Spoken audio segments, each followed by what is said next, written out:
కమల గారి వంటలకు స్వాగతం.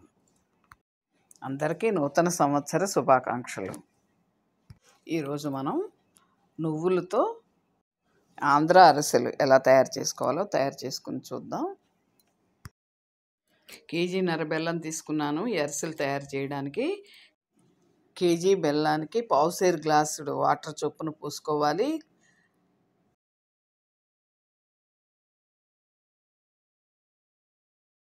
కేజీ బెల్లానికి కేజీన్నర బియ్యం చొప్పున నానబెట్టుకోవాలి.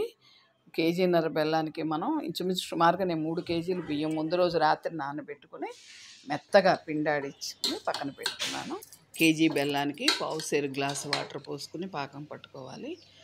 చూసారా, అడుగున రాళ్ళు ఇసుక లేకుండా మనం ఇలా పాకం వడబోసుకుని అరిసెల పాకం తయారు చేసుకోవాలి.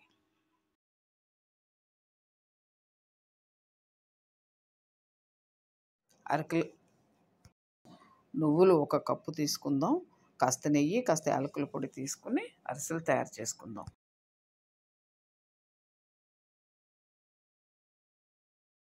సంక్రాంతి పండగ అంటే అరిసెలు వండుకోకపోతే అది పండగలా అనిపించదు. తప్పనిసరిగా అరిసెలు వండుకోవాలి కాబట్టి ఆంధ్ర నువ్వుల అరిసెలు మీరు కూడా ఒకసారి యాలకుల పొడి చూడండి. నువ్వులు పాకంలో వేయకూడదు. పిండి పోసాక సలివిడి తయారయ్యాక ముందే నువ్వులు వేసుకోవాలి.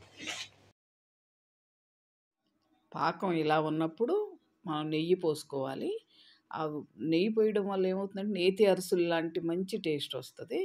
పిండి పోసుకున్నప్పుడు కూడా పిండి చక్కగా సాగుతుందన్నమాట. అరిసె ఒత్తేటప్పుడు చక్కగా చేతమ్మటే సాగుతుంది నెయ్యి వేసుకోవడం.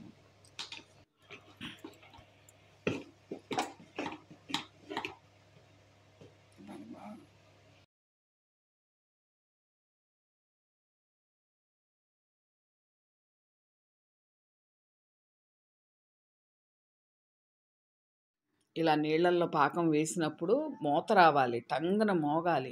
అప్పుడే అరిసెల పాకం తయారైనట్టు. ఇప్పుడు చూడండి, ఇట్లా పిండి పోసి తిప్పాలి. అడుగంటకుండా పాకం ఉడికేట్టుగా తిప్పాలన్నమాట. మా సబ్స్క్రైబర్స్ అందరికీ నూతన సంవత్సర శుభాకాంక్షలు తెలియజేస్తున్నాను. ధన్యవాదాలు తెలియజేస్తున్నాను. నా వంటలను ఆదరిస్తారని ఆశిస్తున్నాను.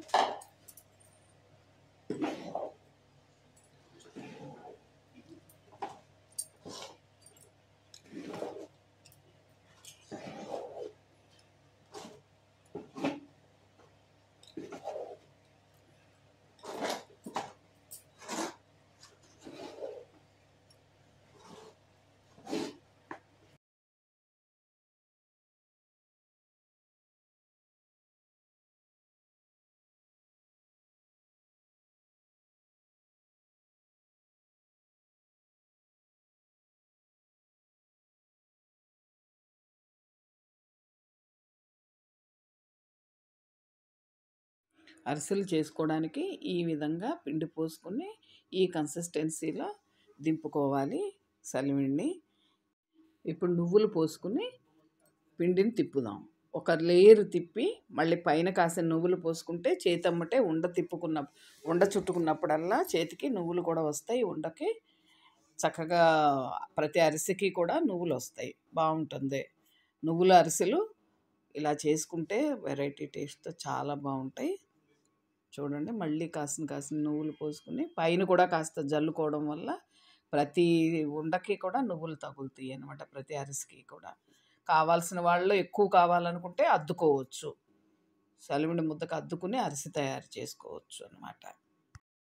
చిటికెడు పిండి కలుపుకోవాలన్నా ఈ కన్సిస్టెన్సీలో ఉన్నప్పుడే కలుపుకోవాలి. లేదంటే మరి గట్టిపడిపోతుంది సలివిడి అరిసె చేసినంతసేపు వేడిగా ఉండాలి. అందుకని మూత పెట్టి పక్కన పెట్టుకోవాలి. కావాల్సినంత వేరే ప్లేట్లో తీసుకుని అరిసెలు ఒత్తుకోవాలి. ఇప్పుడు పొయ్యి మీద బాండీ పెట్టుకుని అరిసెలు వేసుకుందాం. చూడండి, అరిసెలు ఒత్తుకోవడం ఇలా ఈజీగా ఒక్క చేతి మీదే చేసుకుంటాను నేను. నాకు కేజీన్నర బెల్లం అరిసెలు చేయడానికి ఇంచుమించు గంటన్నర టైం తీసుకుంది. గంటన్నర కల్లా నేను వంటగదిలోంచి బయటకు వచ్చేసాను. చాలా ఈజీగా చేసేసుకోవచ్చు. అరిసెలని పెద్ద పని, భయపడాల్సిన పని. మనం 1 గంట ఆలస్యమైనా కూడా పిండి గట్టిపడదు. ఎప్పుడు మూతలో ఉండాలి. కాస్త తీసుకుని ఇలాగ పైన నువ్వులు వేసుకున్నా అక్కడ సరిపోతుంది. కాస్త వంట తీసుకుని నూనె పెట్టుకున్నాం పొయ్యి మీద. అందుకే మనం నువ్వుల్ని ఎంతసేపు పాకంలో వేసేసుకోవాలి దించే ముందు, ఇలా తేలిపోతాయి కాబట్టి. అప్పుడు నూనె ఇలా పడుతుంది కదా, చూసారా? ఇలా అంటే ఇలా వచ్చేస్తుంది. హాలిడేస్కి పిల్లలు వచ్చారు, ఎంజాయ్ చేస్తారు, తింటారని చెప్పేసి చక్కగా మొరమొరలాడుతున్నాయి అరిసెలు అయితే. చూసారా ఎంత బాగున్నాయో? నా వంటలు కనుక మీకు నచ్చినట్లయితే లైక్ చేయండి, షేర్ చేయండి, సబ్స్క్రైబ్ చేసుకోండి.